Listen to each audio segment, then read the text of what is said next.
Fancy seeing you here. I'm your host, Ali Rae, a serial entrepreneur and mom who loves building brands and raising babies. This is a podcast about being on brand and in season in every facet of your life. Each week, we dive into topics around business and brand development while sprinkling some hard-earned life lessons in there too. So if you love a good brand and a good breakdown, buckle up and come along with me as I sort of seamlessly switch between major life roles in an attempt to fulfill all the life dreams of a Type A Enneagram 3 millennial small business owner who wants to help other entrepreneurs and raise good humans. This is the Ali Rae Haney Show.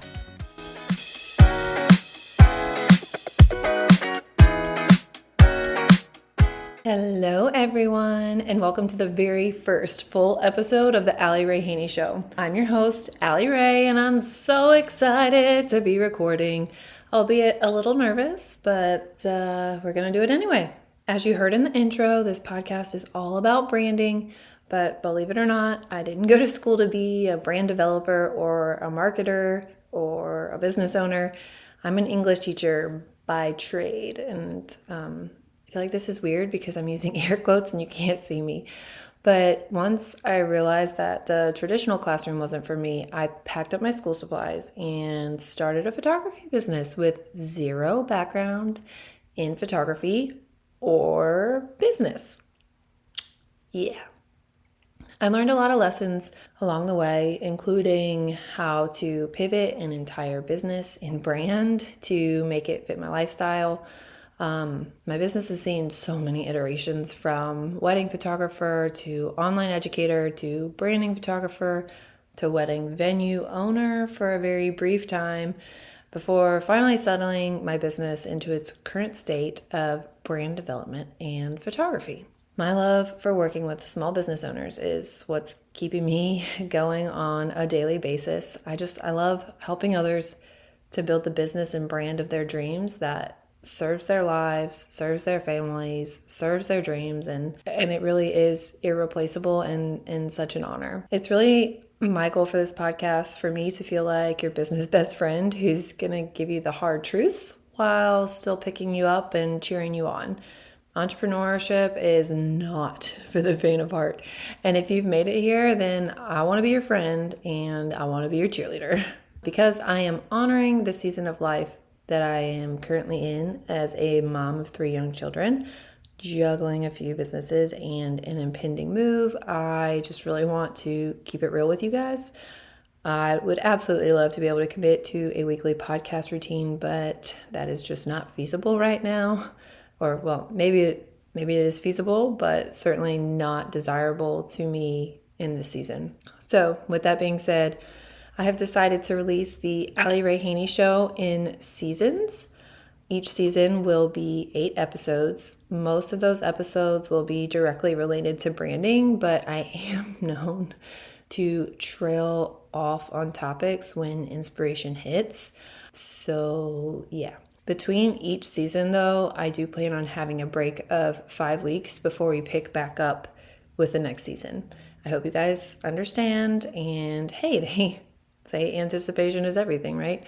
So anyway, rest assured, however, you will be hearing from me even if there is a break in the seasons. Okay, now on to the branding stuff. So I call myself a brand developer, but what the heck does that even mean? What that means is I take small business owners' brands and then I ask them their goals about how they want to grow their business. And I then create a consistent brand across all client touchpoints, both online and in person, in order to help them achieve their business goals. Okay, so let's be clear. A business and a brand are not the same things. A business is the product or service that you sell, and branding is how your potential and current clients or customers feel about your business. Okay, second clarification, branding and marketing are also not the same things. Marketing is the action you take to sell your product or service. Marketing is the action you take to sell your product or service. It's letting people know that your product or service exists, what it does, and how it can serve them.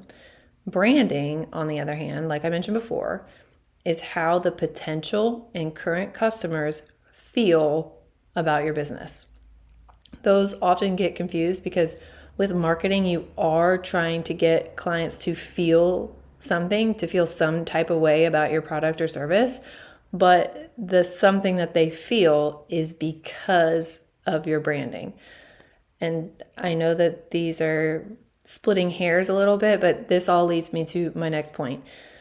Branding feels so intangible, and that's why people stumble upon it and feel like they can't really approach it or make it their own. So why does it feel intangible? Well, because it is. It's a lot of different factors that come together that create your brand. Many of us solopreneurs, we start our businesses and we have this checklist in front of us. Okay, I need to choose a business structure, check. I need to apply for an EIN, check. I need to set up my website, check. I need branding like a logo and a color palette, check. But usually the branding often stops there. And why is that? Well, because a logo and a color palette and typography, that is all technical branding. It's easy to check off a list because it's tangible. You can see it on a screen or on a business card.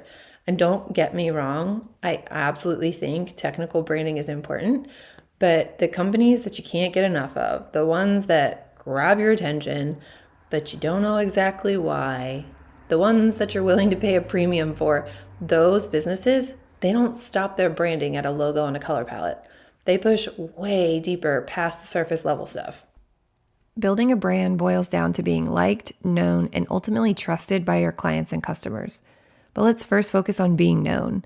Have you heard the statistic about how a potential customer needs to encounter a brand 7 or more times before purchasing from them? Now, let me ask you this. What if a potential customer has encountered your brand 7 times, but doesn't realize it's the same brand? That means you've been putting in a whole lot of work into marketing your business, but the brand isn't consistent enough to land the sale because they don't know it's you.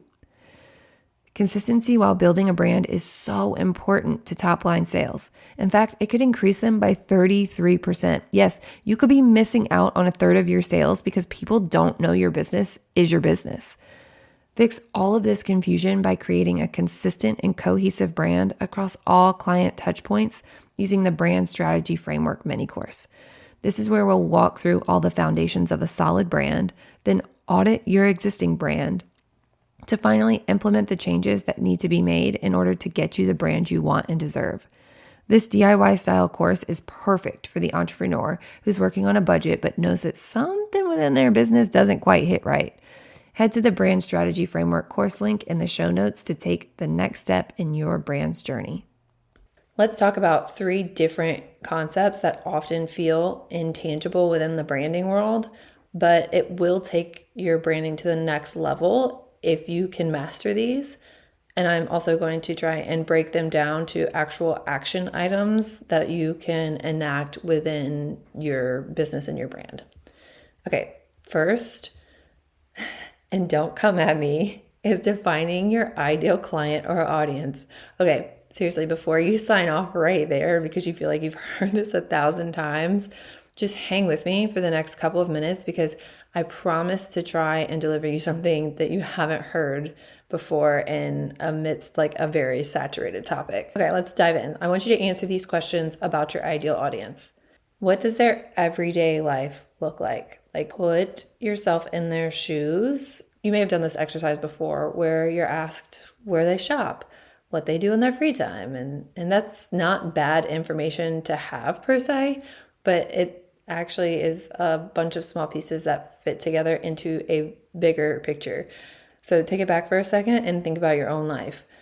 Do you consciously say, I go hiking as a pastime? Or do you just go hiking because it makes you feel free and adventurous and you like doing it? Probably the latter. And to me, the words free and adventurous are far more valuable to latch onto in terms of branding than the actual act of hiking. Let me keep going. All right. So walk through an average day in the life of your ideal client. And as you do that, what nagging problems do they have? What question is surfacing in their mind on an everyday basis? What to-do list item is continuously getting pushed to the bottom of their to-do list? And once we have that, let's then look at the symptoms of that problem or those problems. Are they feeling stressed? Are they feeling overwhelmed because they can't complete that to-do list item? Because more immediate fires pop up that need to be put out? Often feelings are attached to problems, and we want to take that negative feeling away from them and replace it with a solution, and thus a happy feeling, right? Branding and feeling go hand in hand. Finally, where will they be looking for the solution to either fix the problem or alleviate the symptoms of their problem? We want to know where your ideal audience hangs out, because that is where and how we will access them. For the sake of being thorough, I'm going to dive in and give an example using a previous business of mine that I'll run through each of these elements. I used to have a wedding photography business, like I mentioned before, and I'm going to perform this series of questions on this business to identify its ideal client. So first, we're going to jump into their everyday life. Remember, I was a wedding photographer, so I was marketing primarily towards brides, and that bride's everyday life looked like a trip to Orange Theory Fitness early in the morning to get some serotonin flowing before taking a quick shower, possibly listening to a podcast or her favorite Spotify mix, and then she hops out, eats a quick breakfast, and makes some coffee before heading out to work. Fridays, she likes to treat herself to grabbing a coffee and a pastry on her way to work. And work likely looks like a job where she's in service to others, maybe like a teacher or someone in the healthcare industry. She spends most of the day pouring into others and often feeling unseen, undervalued, but still somehow feels like she's living in her purpose and where she's supposed to be. During her lunch break and directly after work, she's planning her dream wedding where she can finally be the star of the show. While still being practical, she's willing to splurge on certain things, both for her wedding and within her everyday life, like her Friday coffee and pastry. In her free time, she enjoys collecting experiences instead of material things. So she and her fiance like to visit local wineries.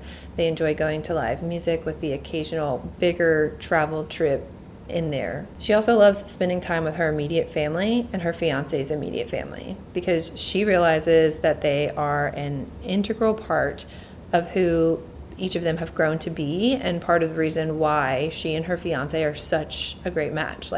This legacy is important to her. She also has 3 to 4 really close friends that she speaks to on a weekly, if not daily basis, and at night before bed, she checks her email and does her final social media scroll.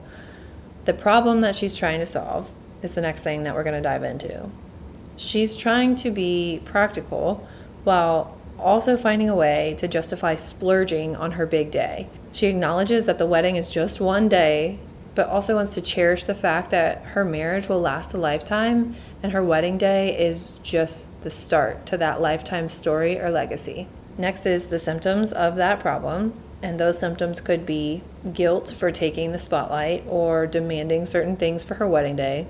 She needs to feel confident in the decision in her photographer to be able to justify it in her mind and in the mind of anyone else that might be making financial decisions in regards to her wedding. This confidence will come from knowing more about the photographer than just the technical talent behind the lens. She wants to really feel like she knows her vendors on a personal level.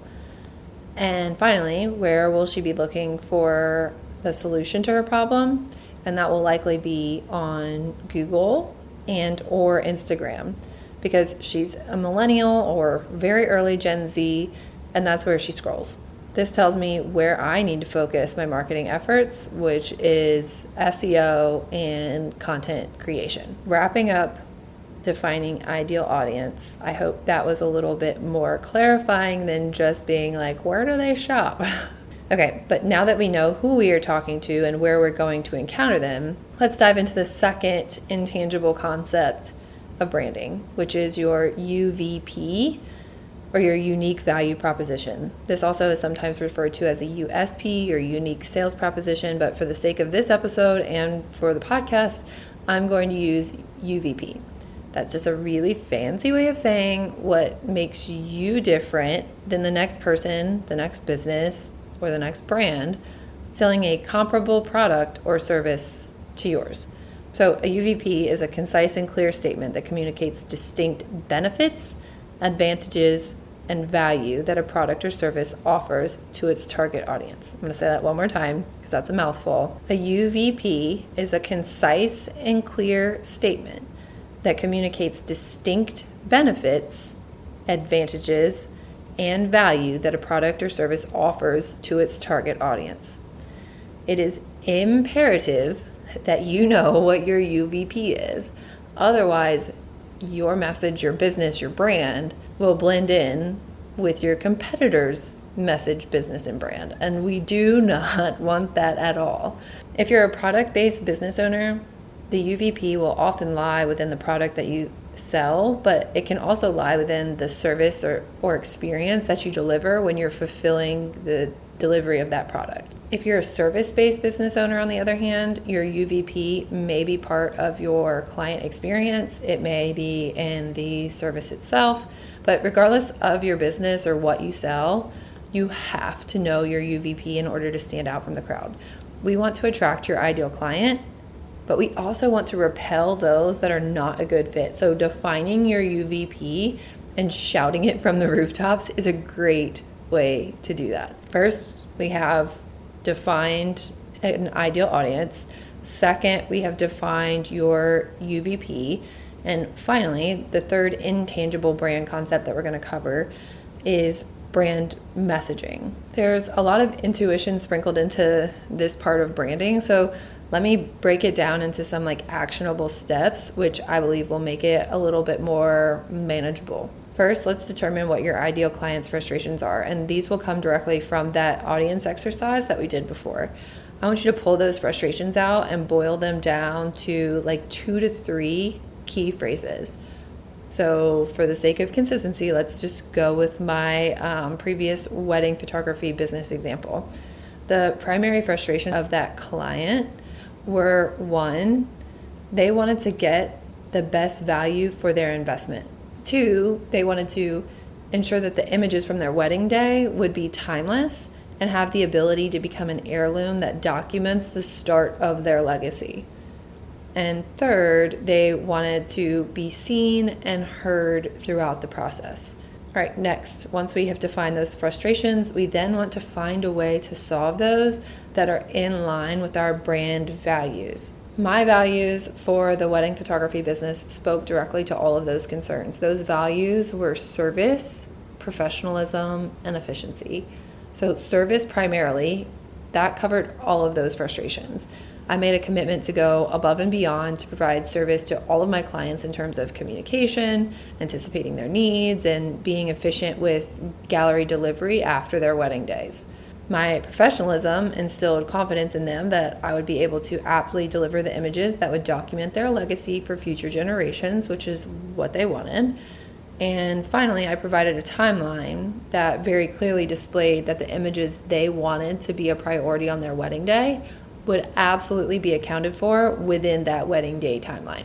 So we defined their primary frustrations, we figured out a way to solve them that are in line with our brand values. Finally, I want you to determine a brand vocabulary of words that can be used repetitively throughout your messaging. And I'm not joking. I want you to sit down and write words and or phrases that you want to repeat throughout any copy that you write for your business. Let me give you an example so this doesn't sound quite so crazy. One of the words that I made it a point to always use for Ali Rae Haney photography when I was doing wedding photography was image instead of photo or picture. It just felt more sophisticated and timeless. I also used legacy instead of story. I used heirloom instead of detail. So these sound like really small, kind of insignificant tweaks, but take a second and think of the words image, legacy, and heirloom. Think about those used consistently instead of photo, story, and detail. Image, legacy, heirloom, photo, story, detail. It just evokes a different feeling. And remember, branding always, always, always goes back to how you're making your potential and current clients feel. Remember that ad I just read about brand consistency and all that? Then told you about a DIY course you could purchase to create that consistency? Great. Well, in case DIY isn't your vibe, I have something else for you. The brand analysis service is offered by yours truly and is the execution of a comprehensive brand audit that results in a polished marketing plan that will result in a consistent brand across all client touchpoints, both online and in person. This audit covers all your social media, your website, your email marketing funnels, your in-person experience if you have one. Anywhere your client will encounter your brand, I will discover it and I will give you the tools to make it consistent. Oftentimes, as new business owners, our to-do lists are overwhelming and we go for the easiest and quickest ways to get tasks completed, which results in a disjointed brand that sends confusing messaging. If you're ready for a clear and consistent brand that permeates through every other facet of your business, the brand analysis service is perfect for you. To chat more about working together, visit www.aliraehaney.com/contact to schedule your consult call today. All right, now back to the episode. So this messaging that we're talking about can be done through any type of copy that you might write for your business. It could be social media captions, TikTok videos, blog posts, website copy, email templates, like literally anytime a potential customer might encounter copy for your business, you want to be consistent in your messaging. So now that we have your ideal client or the audience that you're attracting, we also have your UVP, what makes you different than everyone else doing the same thing you're doing. And we also have your messaging and vocabulary written down. All right, now I am here to tell you that your brand is not a one and done type of deal. Your branding, all of these pieces that we just talked about and more, they're the blood that's running through the entire body of your business. It's touching every major organ of your business and it's keeping it alive. But what's more is that you have to stay consistent with this branding. You can't set it and forget it. It has to be an active part of your business in order for it to be an effective part of your business. You can't say your UVP once and expect everyone to know what differentiates you. You can't just decide to switch up the messaging you're using because then there's just going to be something that just like feels just a little bit off to your audience. Each part of your branding is going to affect your business as it comes together as a whole. The caveat to this is that consistency is key. If you've heard about that like, know, and trust factor, consistency is what gets your ideal client to like, know, and trust you. When you're showing up consistently, you will start to feel familiar to them. There's this statistic that's floating around that says like a potential client or customer has to interact with your brand 7 or more times before they buy from you. So please, please, please do not just say your UVP once. Do not just tell your story once. Do not just make a point once and expect your whole audience to see it, digest it, and act on it. They need to encounter it time and time again in order to take just that first step to interact with the brand. Finally, regardless of whether you've been in business for a year or for 10 years, your brand should be seen as a living document almost.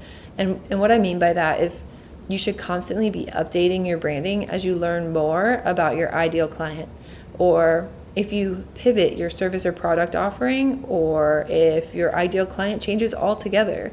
There are subtle changes that can be made that have large impacts. So don't feel like you're stuck with a brand that doesn't feel quite right. And also don't feel the pressure to do a complete overhaul and rebrand. That's another buzzword that I'm not going to get started on this episode, but small tweaks can go a long way, especially when they're done slowly and methodically. As we wind down the very first episode of the Ali Rae Haney Show, I want to recap really quickly. So first, it's okay if you feel like branding is intangible, because it kind of is. Aside from the logo and the color palette that feels very technical and tangible, branding is the lifeblood that runs throughout your business and affects every single part of it. let's talk about the main 3 things that I think you should have in order to start breaking down the intangibility of branding to be able to actually create a consistent brand within your business. First, I want you to define your ideal audience. Second, I want you to tell me what your UVP is, or your unique value proposition. What makes you different than everyone else? And third, I want you to nail your brand messaging. And you can start doing this by defining a brand vocabulary that you use throughout your copy anytime a client will interact with your business. I really, really, really hope you all gleaned something beneficial from this time together and can actually use it to make your brand one that is irresistible to your ideal client. Thanks for supporting me on this podcast adventure. This completes the first episode of the Ali Rae Haney Show. Cheers, everybody! As my son would say, did it! You just completed another episode of the Ali Rae Haney Show. If you found this helpful, please rate, review, and subscribe to help others find this show and so you never miss an episode. Take a look at the show notes for all the resources mentioned in today's episode. Let's continue the conversation over in my private Facebook group, the Ali Rae Haney Show Insiders. See you next Wednesday, and as always, I'm here cheering you on as you build your dream brand and business.